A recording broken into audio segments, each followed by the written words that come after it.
Making Action Happen is produced in partnership with Action Colorado, featuring members and community members with a nonpartisan lens. We discuss the unique public policy needs and issues outside the Denver metro area. Here's your host, Sara Blackhurst.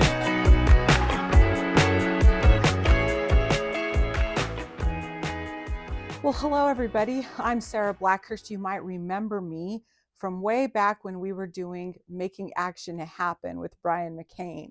It was an amazing time. We started the show when we were doing the pandemic way back in 2021, I think. And of course, we started at the end of 2020.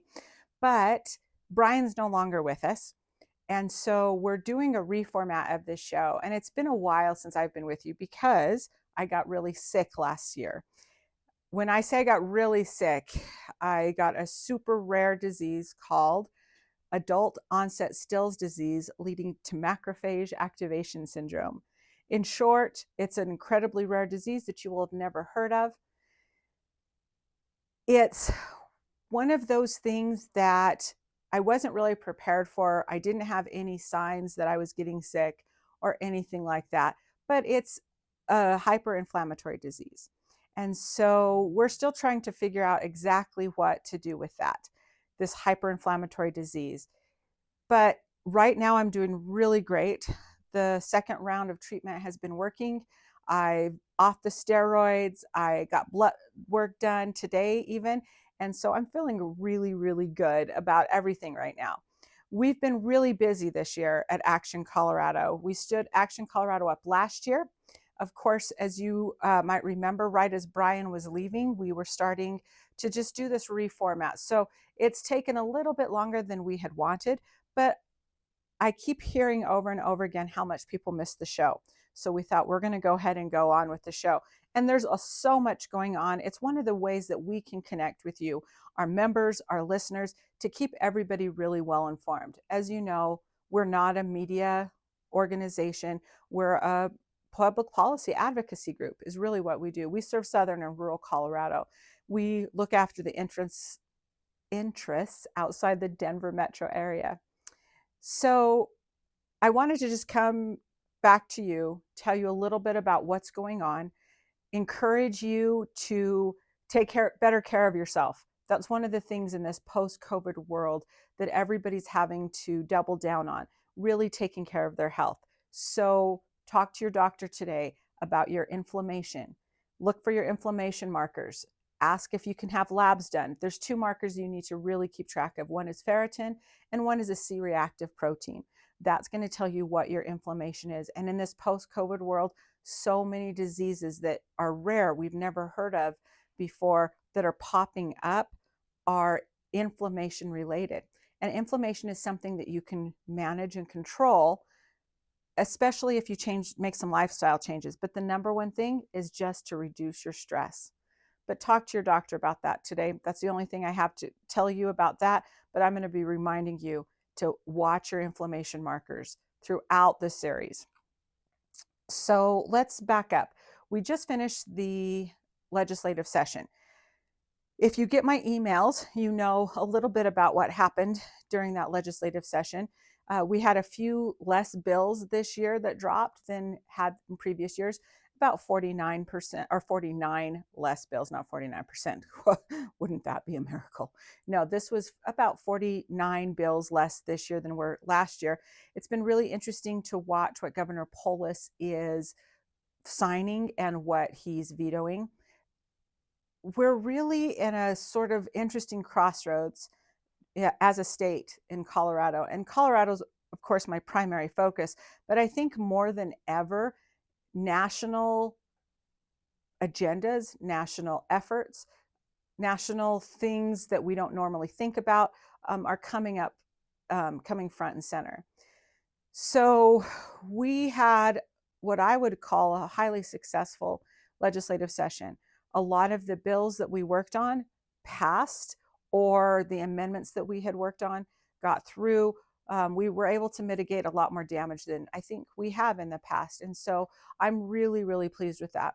There's two things in particular that are of concern. Of course, we're still going to talk about energy. And you're going to hear me talk about a lot with regard to energy in Colorado, but in particular what's going on in Pueblo. And I'll get back to that in a second. The second thing that we're really watching and we're deeply concerned about right now is access to healthcare for rural communities. Rural hospitals and safety net hospitals have more and more and more pressure and stress on them all of the time. They're barely making it. So when we talk about access to healthcare, we've talked about it before, but I think now more than ever, especially when you consider the state's budget, we have to double down our efforts to make sure that access to health care is there, that it's supported, that it's robust. The reason I say that is because we hear a lot about how around the state, local hospitals, local systems are letting go of CEOs, letting go of staff, closing down certain departments. We hear about this all across Colorado, but it's particularly difficult in rural Colorado.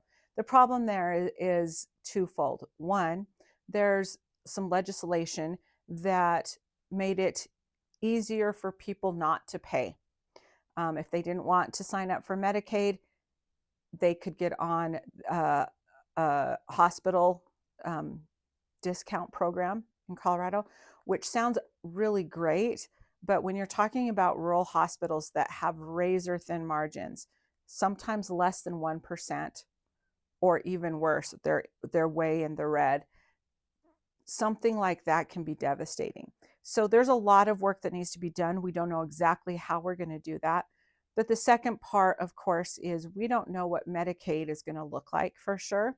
We don't know what's going to be funded and what's not, from the federal level down to the state level. So the legislature has to decide what Medicaid dollars, whatever that's going to be, and it's likely to be less, how that's applied. So there's so much work that needs to be done. And we're going to work on that over the summer and into the fall before the next legislative session. One of the most important things that have come up in the last 3 or 4 years has been this discussion about energy in Colorado, energy in our communities, energy on the state and federal level. We ask ourselves, how do we be good stewards and also provide the energy that's needed as we move further into a technology-based or country? How do we do it in a way that genuinely serves the communities, but takes care of the environment? And more importantly, how do we do energy policy while protecting people, jobs, and how do we keep from, for lack of a better way to say it, or the way Adam Frisch has said it, export our guilt? Pueblo has long been a manufacturing town. And back in the day, that came with a lot of non-regulated manufacturing. But in the last 50 years or so, there has been tremendous movement toward really taking care of the environment while we do manufacturing. Pueblo is the home to the largest solar field that supports manufacturing in the country. It was put in place by Xcel Energy and its Everaz steel mill, where they build rail, and they use in part this huge solar field. It's something really to be proud of. When they started to do that, we really looked at Pueblo as one of the most innovative and frankly toughest communities in the state with regard to how carbon reduction is done. Way back several years ago, and I don't know the date exactly, but they created the cleanest coal fire plant in the country, and it was out at Comanche Station. Comanche Station was owned in almost totally by Xcel Energy. There are 2 other investors, and it was commissioned to be closed down in 2070. But as environmental pressures came on, they came back and said, no, we're going to close it in 50.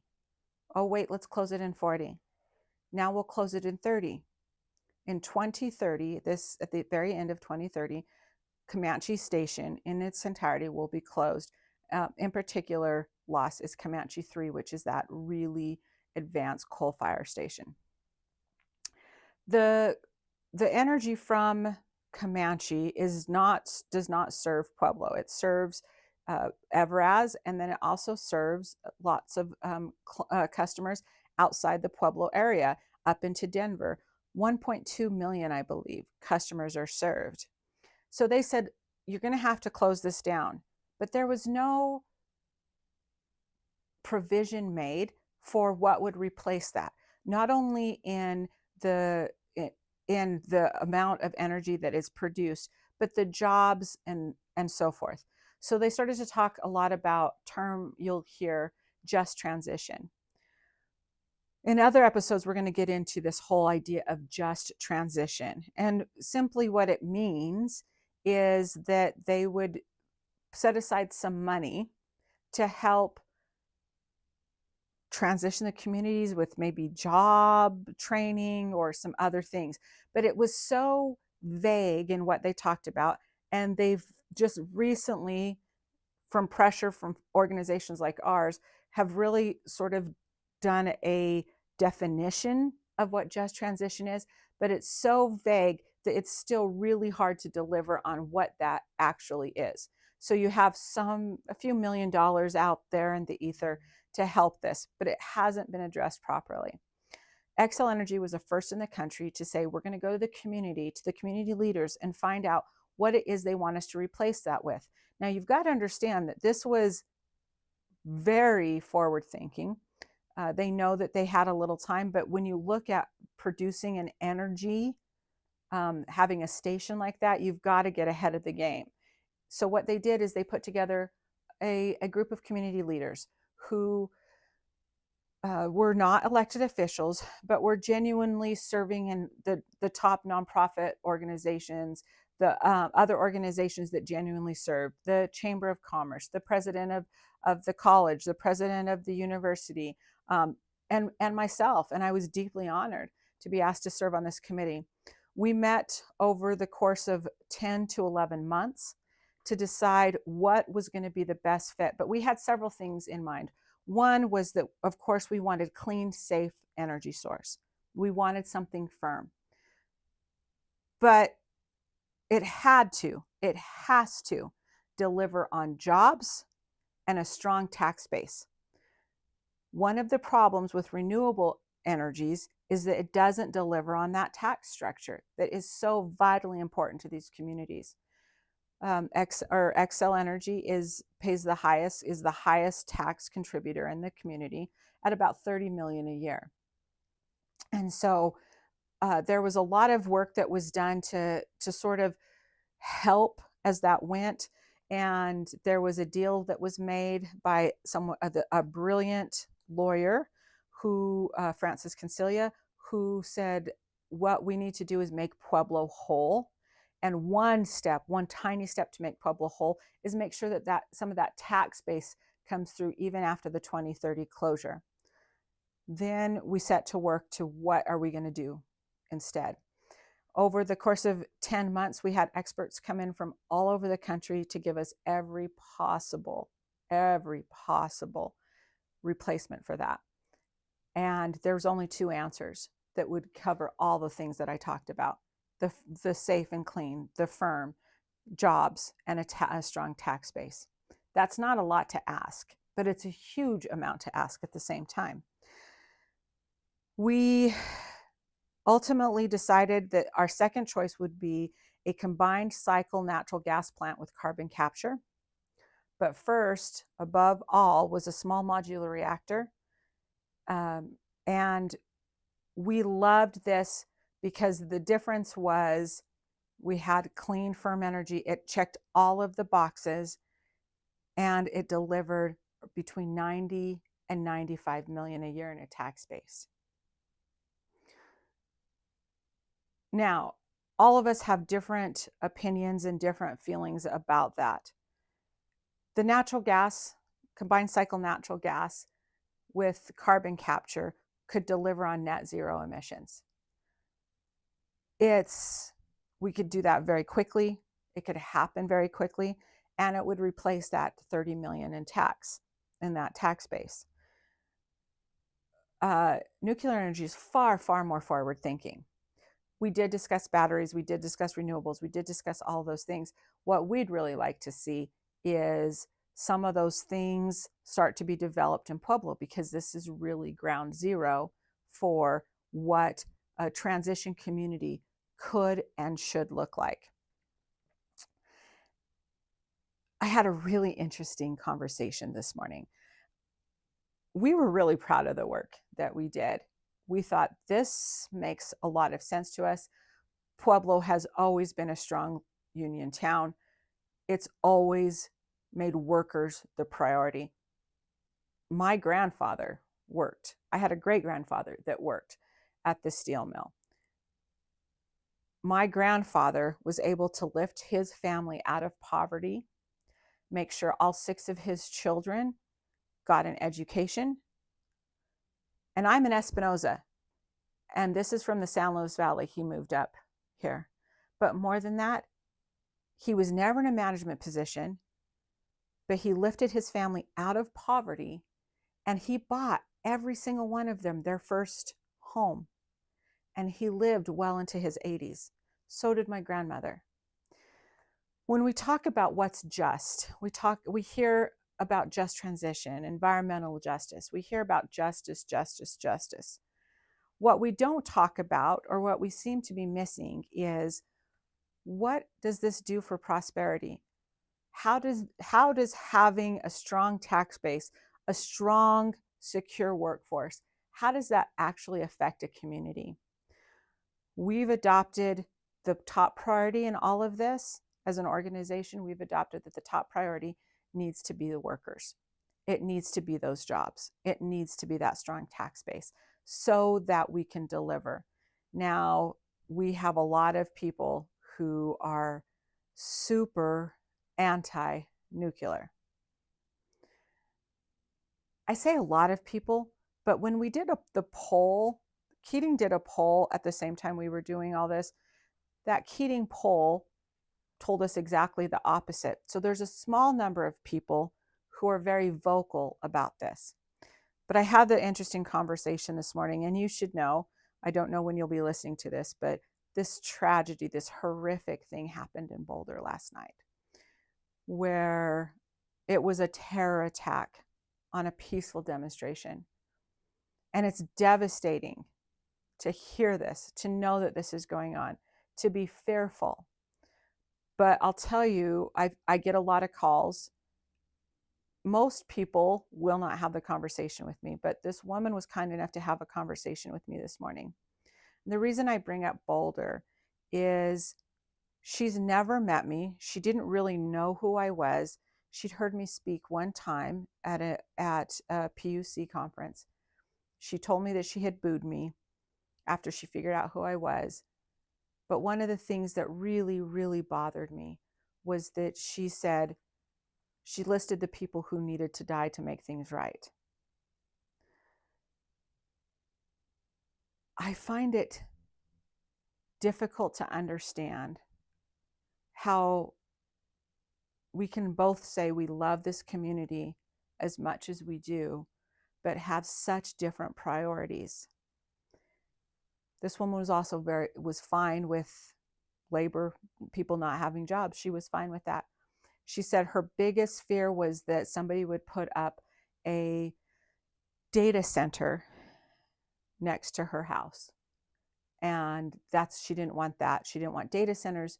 She didn't want any of the things that would bring any kind of industry. And she thought that we have enough jobs in Pueblo that we didn't need to have anybody else moving in, or anybody else to work in Pueblo.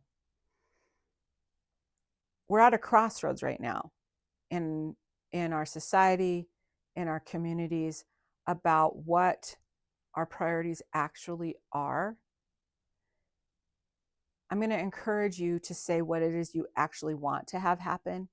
I asked this well-intended woman who thinks that her concerns are more valid than anybody else's. She was actually fine with displacement of workers and and so forth, because somebody had gotten sick or whatever else. I think we all rationalize our own position. But if we can't take violence and hatred out of the discussion, I don't know what we are anymore. So for the next little bit, and I don't want to be doom and gloom because there's actually some great things that are happening right now. I don't want to be doom and gloom, but I think it's time that we all ask ourselves what really matters most to us.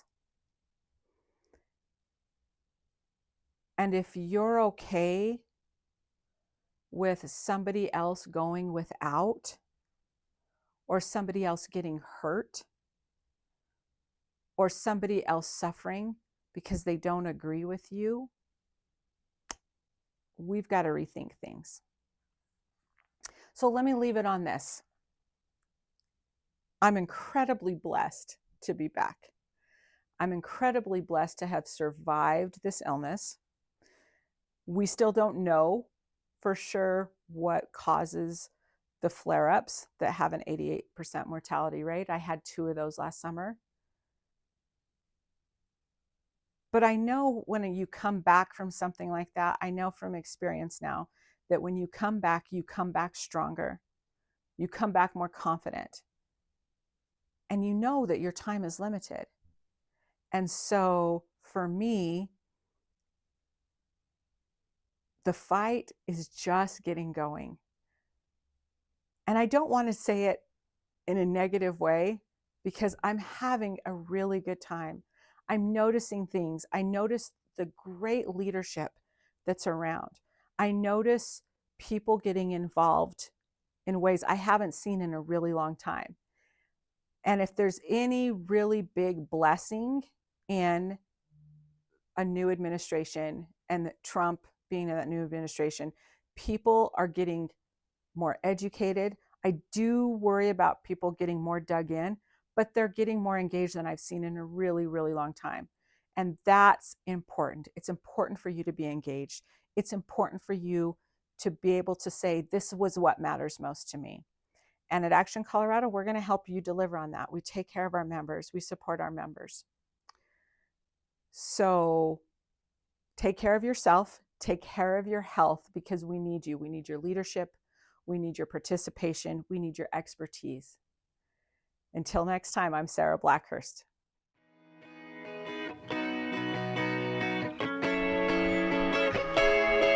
The views and opinions expressed on the show do not necessarily reflect the views and opinions of the Action Colorado board members or staff. Action Colorado does not endorse candidates for office, but we do support our members.